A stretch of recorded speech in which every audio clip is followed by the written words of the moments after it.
লজ্জায় মেঘের চিবুক নেমে গেছে। আহত দৃষ্টিতে তাকিয়ে আছে আবিরের হাতে বন্দি নিজের হাতটার দিকে।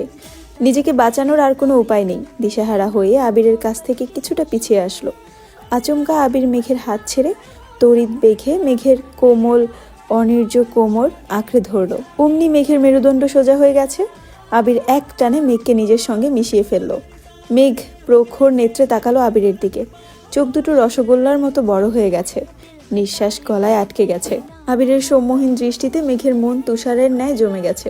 প্রত্যাশিত ব্যক্তির অপ্রত্যাশিত স্পর্শ ভেঙে চুরে দিচ্ছে মেঘের পিঞ্জরে আবদ্ধ হৃৎপিণ্ডকে। দীর্ঘ সময় পর মেঘ সর্বশক্তি দিয়ে নিজের ভেতরে আবদ্ধ নিঃশ্বাসটা ছাড়ল। মেঘের ধারালো চাউনির নিকট আবির আজ বারংবার ধৃত হচ্ছে, তবুও মেঘের স্নিগ্ধ দৃষ্টতা থেকে নজর সরাতে ব্যর্থ হচ্ছে। মেঘের শরীর মাত্রা অতিরিক্ত ঘামতে শুরু করেছে। মুহূর্তেই সুতি জামা ভিজে গায়ের সঙ্গে লেপ্টে গেছে। মেঘের শরীরের তীব্র কম্পনে আবিরের হাতও কাঁপছে। ঘামের কারণে জামার উপর দিয়েই আবিরের হাতে 5 আঙুল ভিজে গেছে। মেঘ স্তব্ধ হয়ে দাঁড়িয়ে আছে। আবির গভীর দৃষ্টিতে মেঘকে দেখছে আর ঠোঁট চেপে হাসছে। মেঘ ভুলেই গেছে হাত ভর্তি রঙের কথা। মুখের ঘাম মুছতে হাত তুলতেই আবির অন্য হাত দিয়ে মেঘের হাত স্পর্শ করলো। মেঘের হাতে লেগে থাকা ঘন রঙে আবিরের হাত ভরে গেছে। মেঘের দৃষ্টি সেদিকে পড়তেই তাড়াতাড়ি হাত সরাতে চাইল। ততক্ষণে আবিরের 5 আঙুলে মেঘের আঙুলগুলো বন্দী হয়ে গেছে। মেঘ সুদীর্ঘ সময় নিয়ে শ্বাস ছেড়ে আর্তনাদ করে বলতে নিল, আমাকে আবির মেঘের হাত ছেড়ে এক আঙুল মেঘের ঠোঁট স্পর্শ করছে। মেঘ সহসা নিশ্চুপ হয়ে গেছে। আবিরের আঙুলের রং মেঘের ঠোঁটে লেগে গেছে। মৃদু বাতাসে মেঘের চুলগুলো হালকাভাবে উঠছে। ভেতরের কম্পনে মেঘের সেদিকে খেয়াল নেই। আবির আলতো হাতে মেঘের চুলগুলো সরিয়ে দিচ্ছে। রঙের কারণে চুলগুলো একে একে রঙে আটকে গেছে। চুল সরাতে সরাতে আবিরের দৃষ্টি মেঘের গালে আটকালো। বাহির থেকে আসা আলোতে মেঘের গালটা অতিরিক্ত আদরে দেখাচ্ছে। আবির নিজের মন আর হাত কোনোটাকে নিয়ন্ত্রণ করতে পারছে না। না চাইতেই রঙের রঙিন হাতে মেঘের গাল ছুঁয়ে দিল।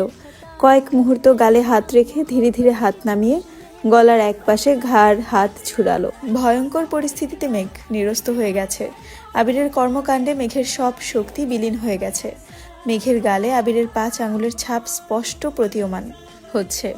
আবির মেঘের ঘাড়ে হাত রেখে কিছুটা নিচু হয়ে অন্য পাশে মেঘের ঘাড়ের কাছে মুখ এগিয়ে নিল। আবিরের তপ্ত নিঃশ্বাস ছুঁয়ে দিচ্ছে মেঘের মিশ্রণ গ্রীবা। মেঘ দাঁতে দাঁত চেপে চোখ বন্ধ করে দাঁড়িয়ে আছে। আবিরের সুগভীর কণ্ঠস্বর ভেসে উঠল, এটুকুতে এই অবস্থা হলে কিভাবে হবে? আবিরের নেশাক্ত কণ্ঠে বলা কথা মেঘের কর্ণপাত হলো না। আবিরের স্পর্শ আর নিঃশ্বাসই মেঘ পাথর হয়ে গেছে। আবির আবেশিত কণ্ঠে পুনরায় বলল, ম্যাম, নিজেকে সামলান, আমি কিন্তু আমাতে নেই। কোনো অনিষ্ট হলে আমি একা কুলসিত হব না, আপনাকে নিয়েই হব। আবিরের কথা মেঘের কানে ঢুকছে কিনা কে জানে। মেঘ বরফের ন্যায় শক্ত হয়ে দাঁড়িয়ে আছে। আবির মেঘকে ছেড়ে কিছুটা দূরে সরে দাঁড়িয়েছে। মেঘ তখনও পূর্বের জায়গায় দাঁড়ানো। দেখে বোঝাই যাচ্ছে নিজের সেন্সে নেই। আচমকা মেঘ পেছাতে শুরু করে। দেয়ালে আটকানোর পূর্বেই আবির এগিয়ে এসে মেঘের চুলের খোপার ঠিক পেছনের দেয়ালে এক হাত রাখলো, যেন মেঘের চুল রং না লাগে। অন্য হাতে দেয়াল ধরে নিজেকে আটকালো। মেঘ ঘন ঘন নিঃশ্বাস নিচ্ছে। হঠাৎ আতঙ্কিত কণ্ঠে বলল, আমি রুমে যাব। আবির মিটিমিটি হেসে শুধালো, শরীর কি বেশি খারাপ লাগছে? মেঘ চিবুক নামিয়ে ধীর কণ্ঠে বলল, হ্যাঁ। আবির মনে মনে বিড়বিড় করলো, কিছু করলামই না, এতেই নাজেহাল অবস্থা। কিছু করলে তো আপনাকে খুঁজেই পাওয়া যাবে না। এই আবার আপনি আবিরের প্রণয়িনী হতে চান? মেঘ শীতল কণ্ঠে বলল, সরুন, আমি চলে যাব, রং পরে করে দিব। আবির মৃদু স্বরে বলল, আপনার ইচ্ছা। আচমকা ব্যালকনি থেকে তানবীর ডাকলো, ভাইয়া আসবো? মেঘ তানবীরের কণ্ঠ শুনে থতমত খেয়ে উঠল। গুটিসুটি মেরে দাঁড়িয়ে আছে, চোখে মুখে আতঙ্কের ছাপ। মেঘ উদ্বিগ্ন কণ্ঠে বলল, ভাইয়া আসছে, সরুন প্লিজ। আবির ভ্রু কুচকে শক্ত কণ্ঠে বলল, তোর ভাইকে কি আমি ভয় পাই নাকি? আবির তানবীরকে উদ্দেশ্য করে উচ্চস্বরে বলল, না, ব্যস্ত আছি। তুমি যেগুলো আনতে বলেছিলে সেগুলো নিয়ে আসছি, তোর কাছে রাখ, পরে দেখে নিয়ে আসবো। আমি আবার বেরিয়ে যাব, ফিরতে রাত হবে, তোমার রুমে রেখে যাই? আবির বিরক্তি ভরা কণ্ঠে বলল, উফ, রেখে যা। মেঘ উপায় না পেয়ে আবিরের প্রশস্ত বুকে নিজেকে আড়াল করার চেষ্টা করলো। ভয়ে চোখ বন্ধ করে রেখেছে। তানবীর বিছানায় কিছু কাগজ আর 2-3টা বক্স রাখতে রাখতে বলল, তোমার।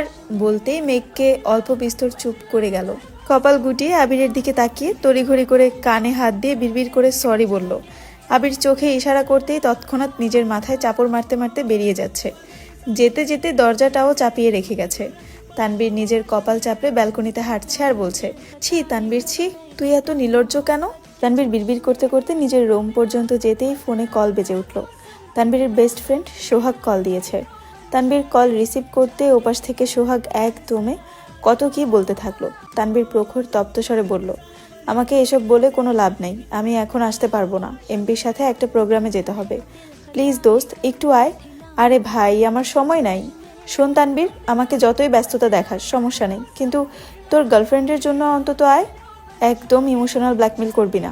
তোর আমার মাঝখানে ওকে কেন টানতেছিস? কারণ আমার কথা তুই গুরুত্ব দিচ্ছিস না। প্লিজ তানবীর, জাস্ট 5 মিনিট লাগবে, আয় তুই। তানবীর ভারী কণ্ঠে শুধালো, বন্যা কি এখনো ভার্সিটিতে? আমি তোর কাছে সকাল থেকে চিল্লাচিল্লি করছি, তুই আমাকে পাত্তা দিচ্ছিস না। বন্যার নাম শুনতেই কণ্ঠস্বর পাল্টে গেছে। দাঁড়া, এখন থেকে তোকে ওর কসম দিয়েই সব কাজ করাবো। তানবীর রাগান্বিত কণ্ঠে বলল, আর যাই করিস কোনোদিন ওর নাম নিয়ে কোনো কসম কাটতে বলবি না। পরিবারের বাহিরে ও আমার একমাত্র দুর্বলতা, তাছাড়া কসম কাটা ঠিক না। আচ্ছা ঠিক আছে, কাটবো না কসম। এখন বল, আসবি? বন্যা যদি সত্যিই ভার্সিটিতে থাকে তাহলে আসবো। আরে আছে আছে, প্রয়োজনে আটকিয়ে রাখবো, তাও তুই আয়। আমার কাজটা কিন্তু করে দিতে হবে। ভুলেও বন্যাকে কিছু বলতে চাইস না, আমি আসতেছি। তানবীর দ্রুত বেরিয়ে পড়েছে। এইদিকে মেঘ আবিরের আড়ালে চুপটি করে দাঁড়িয়ে আছে। তানবীর চলে গেছে অনেকক্ষণ আগে। মেঘ আতঙ্কে এখনো চোখ খুলতে পারছে না। আবির ঠোঁটের কোণে হাসি রেখে অপলক দৃষ্টিতে মেঘকে দেখছে। তিরতির করে কাঁপছে মেঘের ওষ্ঠদ্বয়। লজ্জা আর ভয়ে নাকের ডগা আর গাল পাকা টমেটোর মতো লাল হয়ে গেছে। নিস্তব্ধতা বুঝতে পেরে মেঘ ধীরে ধীরে চোখ মেলল। সরাসরি চোখ পড়ল আবিরের চোখের দিকে। আবিরের নেশাক্ত দৃষ্টি দেখে মেঘ লজ্জায় মাথা নিচু করে ঘাড় কাত করে তানবীরকে দেখার চেষ্টা করলো। তানবীরকে রুমে কোথাও দেখতে না পেয়ে উদ্বিগ্ন কণ্ঠে শুধালো, ভাইয়া কোথায়? চলে গেছে। কেন? সেটা আমি কি করে বলবো? তোর ভাইকে গিয়ে জিজ্ঞাসা কর। হঠাৎ দেয়ালের দিকে আবিরের নজর পড়ে। যে হাতটা দিয়ে নিজেকে আটকিয়েছিল, সেই হাতে যে রং ছিল, আবিরের সেটা খেয়ালই ছিল না। মেঘের চুল বাঁধতে গিয়ে উল্টো দেয়াল নষ্ট করে ফেলেছে। আবিরের সাথে সাথে মেঘও চোখ ঘুরিয়ে তাকালো। দেয়ালে আবিরের হাত দেখে আর্তনাদ করে উঠল, এটা আপনি কি করলেন? আমি ইচ্ছে করে করছি নাকি? তোর চুল বাঁচাইতেই তো করছি। মেঘ একটু দূরে সরে দেয়ালটাকে দেখে পুনরায় গম্ভীর কণ্ঠে বলল, আমি এখানটায় এখন কিভাবে ডিজাইন করব? আবির মেঘের হাতের কবজি শক্ত করে ধরে টেনে নিয়ে রঙের বক্সে চুবিয়ে সঙ্গে সঙ্গে দেয়ালে ছাপ দিল। যেখানে আবিরের হাতটা রেখেছিল ঠিক সেইখানেই। মেঘ আটকানোর খুব চেষ্টা করেছে, কিন্তু আবিরের শক্তির সামনে মেঘ অতি নগণ্য একটা মানুষ। আবিরের হাতের রং অনেকটা শক্ত হয়ে যাওয়ায় ঠিকমতো বোঝা যাচ্ছিল না, কিন্তু মেঘের হাতের ছাপ স্পষ্ট বোঝা যাচ্ছে। ভালোভাবে খেয়াল করলে মেঘের ছোট্ট হাতকে ঘিরে আবিরের বড় হাতের অপ্রখর ছাপটা ঠিকই চোখে পড়ে। মেঘ ক্ষুব্ধ হয়ে বলল, আপনি এমন করলেন কেন? কি ডিজাইন করবি ভেবে পাচ্ছিস না, তাহলে কি করব? মেঘ শক্ত কণ্ঠে বলল, আমি কিন্তু সম্পূর্ণ দেয়ালটাই নষ্ট করে ফেলবো। আবির মুচকি হেসে বলল, একদিনের জন্য পুরো রুমটাই তোকে দিয়ে দিয়েছি, সাজাবি নাকি নষ্ট করবি পুরোটাই তোর উপর। আমি কিছুই বলবো না। মেঘ শীতল কণ্ঠে বলে উঠল, মাঝখানে হাতের ছাপটার কারণে কি পচা লাগছে? আপনি এমনটা না করলেও পারতেন। আবির স্বাভাবিক কণ্ঠে বলল, তুই তোর কাজ শেষ কর, তারপর দেখিস কত সুন্দর লাগে। মেঘ মুখ ভোঁতা করে ঠোঁট ভেঙে কাদো কাদো মুখ করে আবিরের দিকে তাকিয়ে আছে।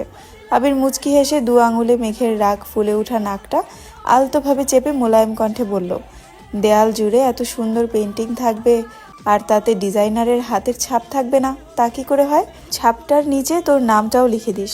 বাসার মানুষ দেখলে কি ভাববে? বাসার মানুষ যখন জিজ্ঞাসা করবে এই ডিজাইনটা কে করেছে, তখন আমি কি বলবো? শেওড়াপাড়ার পেতনিটা ডিজাইন করে দিয়ে গেছে, নাকি আমার কাল্পনিক বউটা এসে করেছে? মেঘ ফোঁস করে শ্বাস ছেড়ে রাগী স্বরে বলল, কথায় কথায় বউ বউ করবেন না, আমি কিন্তু বড় আব্বুকে বলে দিব। কি বলবি? বলবো আপনি সারাদিন বউ বউ করেন, অথচ বিয়ের কথা বললে ভাব নেন আপনাকে ডাক্তার দেখাতে হবে। আবির নিঃশব্দে হেসে শুধালো, তুই কি আমায় ইনডাইরেক্টলি পাগল বললি? মুখের উপর কিভাবে বলবো? কি? আবির এক পা করে এগোচ্ছে। মেঘ পেছাতে পেছাতে চেঁচিয়ে উঠল, এমন করলে আমি কিন্তু চিৎকার করব। কর চিৎকার, কাকে ডাকবি ডাক, দেখি তোকে কে বাঁচায়। মেঘ ভেজা কণ্ঠে ডেকে উঠল, আম্মু বাঁচাও। আবির মেঘের মুখ চেপে ধরে ঠাট্টার স্বরে বলল, ছি মেঘ, যেভাবে মামুনিকে ডাকছিস মামুনি ভাববে আমি তোকে ছি ছি ছি ছি ছি। মেঘ বিস্ময়কর দৃষ্টিতে আবিরের দিকে তাকিয়ে আছে। আবির মেঘের মুখ ছেড়ে কিছুটা গম্ভীর কণ্ঠে বলল, সরি, তোকে আর ডিস্টার্ব করবো না, তুই তোর কাজ শেষ কর। আবির টাওয়াল নিয়ে ওয়াশরুমে চলে গেছে। মেঘ আহাম্মকের মতো কিছুক্ষণ দাঁড়িয়ে রইল। আবির ভাই যে রাগ করেছে এটা ওনার কথাতেই বোঝা গেছে। মেঘ কি করবে তাই ভাবছে। আচমকা ড্রেসিং টেবিলের আয়নার দিকে নজর পড়তেই মেঘ সব ভুলে গেল।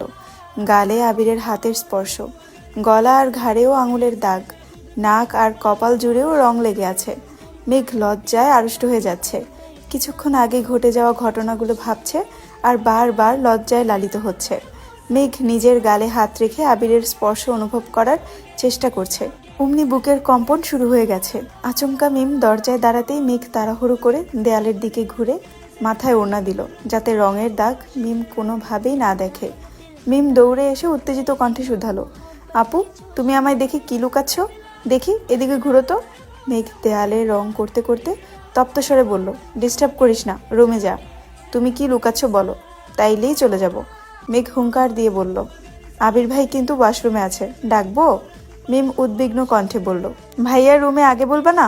আমি গেলাম, পরে এসে দেখবো তুমি কি লুকাইছো। মেঘ কিছুক্ষণ ভেবে পুনরায় কাজ শুরু করলো। আবির ওয়াশরুম থেকে বেরিয়ে ভেজা শরীরে টি শার্ট গায়ে দিয়ে ফোন নিয়ে চুপচাপ রুম থেকে বেরিয়ে গেছে। মেঘের দিকে একবারের জন্য তাকিয়ে দেখেনি। মেঘ অসহায় মুখ করে আবিরের যাওয়ার দিকে খানিকক্ষণ চেয়ে রইল। চোখে মুখে বিষণ্ণতা ভর করছে, তবুও সব কিছু একপাশে রেখে কাজে মনোযোগ দিল। আবির নিচে নামতেই মিম ছুটে গেল মেঘকে দেখতে। ততক্ষণে মেঘ রং দিয়ে গালে আর গলায় থাকা আঙুলের ছাপগুলো মুছে ফেলেছে। মিম রুমে ঢুকতেই তীক্ষ্ণ দৃষ্টিতে তাকিয়ে বলল, তখন কি লুকাইছিলা? মেঘ স্বাভাবিকভাবে ঘুরে মিমের গালে রঙের 2 আঙুল ছুঁয়ে বলল, তোর কাছে থেকে আমি কি লুকাবো বল? আপু, তোমার গালে এত রং কেন? খেয়াল ছিল না, হুট করে গালে হাত দিয়ে ফেলেছিলাম। 2টা দেয়াল ভালোভাবে পর্যবেক্ষণ করে মিম বলল, আপু, 2টা ডিজাইনই অনেক সুন্দর হয়েছে, ভাইয়ার রুমটা অন্যরকম সুন্দর লাগছে। মেঘ মৃদু স্বরে বলল, সত্যি সুন্দর হয়েছে? 100% সত্যি। ওনার কি পছন্দ হবে? কিছুই তো বললেন না। আমি বলেছি ভাইয়ার পছন্দ হবেই হবে। তাছাড়া তুমি যা এঁকে দিবা ভাইয়া সেটারই প্রশংসা করবে, দেখো। সেটা যদি ব্যাঙের ছাতাও হয় তবুও বলবে অনেক সুন্দর হয়েছে। মিম বিছানার উপর বসে পা ঝুলাচ্ছে আর মেঘের সাথে গল্প করছে। মেঘ আবিরের কথা মতো নিজের হাতের ছাপটার নিচে নিজের নাম লিখেছে। তাছাড়া এক সাইডে সাজ্জাদুল খান আবির নাম লিখে ডিজাইন করে দিয়েছে। মিমকে কিছু জিনিস দিয়ে আগেই পাঠিয়ে দিয়েছে। বাকিগুলো নিয়ে মেঘ পেছন পেছন আসছে। এতক্ষণের মধ্যে আবির একবারও উপরে যায়নি। মিম নিচে আসতেই আবির প্রশ্ন করলো, তোর বোনের কাজ শেষ হয়েছে? হ্যাঁ, অনেকক্ষণ আগেই শেষ হয়েছে। আবির কোনো কথা না বলেই নিজের রুমে চলে গেছে। 2 দেয়ালের ডিজাইনের কারণে রুমটাকে চেনা যাচ্ছে না। আবিরের রুমটা খান বাড়ির সবগুলো রুমের থেকে বড়। এক সময় এই রুমে আলী আহমদ খান আর মালিহা খান থাকতেন। ওনাদের জন্যই মূলত বানানো হয়েছিল। পরবর্তীতে বিভিন্ন সমস্যার কারণে আলী আহমদ খান নিচে চলে আসেন আর রুমটা আবিরের দখলে চলে গেছে। রুমটার ঠিক মাঝামাঝিতে দরজাটা অবস্থিত। ভেতরে এক পাশে আবিরের ব্যবহার কার্য সব প্রয়োজনীয় সামগ্রী আর অন্য পাশে সব অপ্রয়োজনীয় জিনিসপত্র। ছোটবেলার সাইকেল থেকে শুরু করে লাগেজ, ক্রিকেট, ফুটবল, খেলার যাবতীয় জিনিসপত্র, পুরনো একটা ওয়ার্ড্রোব, আরও অনেক কিছু। ওইদিকে সব জিনিসপত্র বড় কাপড় দিয়ে ঢাকা। মালিহা খান বলেছিলেন পুরনো জিনিসপত্র স্টোর রুমে রেখে দিতে, কিন্তু আবির সেগুলো সরাতে রাজি হয়নি। রুমে আর্ট করায় এখন এক পাশ অতিরিক্ত সুন্দর হয়ে গেছে আর অন্য পাশ অগোছালো। তবে আবিরের সেদিকে মনোযোগ নেই। আবির উদ্ধৃত নয়নে দেয়ালের দিকে চেয়ে আছে। একবারে চোখ পড়ে নিজের নামের দিকে। পুনরায় নজর আটকায় মেঘের হাতের ছাপের সেই লেখা মেঘ নামটার উপর। হঠাৎ আবিরের মুখে হাসি ফুটে। অন্যদিকে তানবীর ভার্সিটির সামনে আসতেই সোহাগ আর শিমুলকে দেখতে পেল। ওরা তানবীরকে দেখে হাসি মুখে এগিয়ে আসলো। তানবীর প্রশ্ন করলো, বন্যা কোথায়? চলো আমাদের কাজটা আগে শেষ করে আসি, 5 মিনিটের কাজ। বন্যার সাথে আগে দেখা করব, তারপর তোদের ব্যাপারটা দেখব। 2টা মেয়ের সাথে এইদিকে গেল। তানবীর ওদের দেখানো পথে বাইক স্টার্ট দিল। থামলো ঠিক বন্যাদের পিছনে। বন্যারা পিছন ফিরে তাকিয়ে দেখলো না। তানবীর ঘন ঘন হর্ন দিতে লাগলো। এক প্রকার বিরক্ত হয়ে বন্যা পিছন ফিরতেই দেখলো তানবীর বাইক থেকে নীরের দৃষ্টিতে চেয়ে আছে। বন্যা চেহারা স্বাভাবিক করার চেষ্টা করলো। তানবীর গম্ভীর কণ্ঠে বলল, এদিকে এসো। হ্যালো, আসসালামু আলাইকুম এভরিওয়ান। আমি জান্নাত রহমান আপনাদেরকে আমি তো ভালোবাসি তোকে গল্পের 149তম পর্ব পড়ে শোনাচ্ছি, যেটা লেখিকা হচ্ছে সালমা চৌধুরী। আমার কণ্ঠে গল্পটি ভালো লাগলে অবশ্যই শেয়ার করে দিবেন এবং ফলো দিয়ে পাশে থাকবেন। ধন্যবাদ।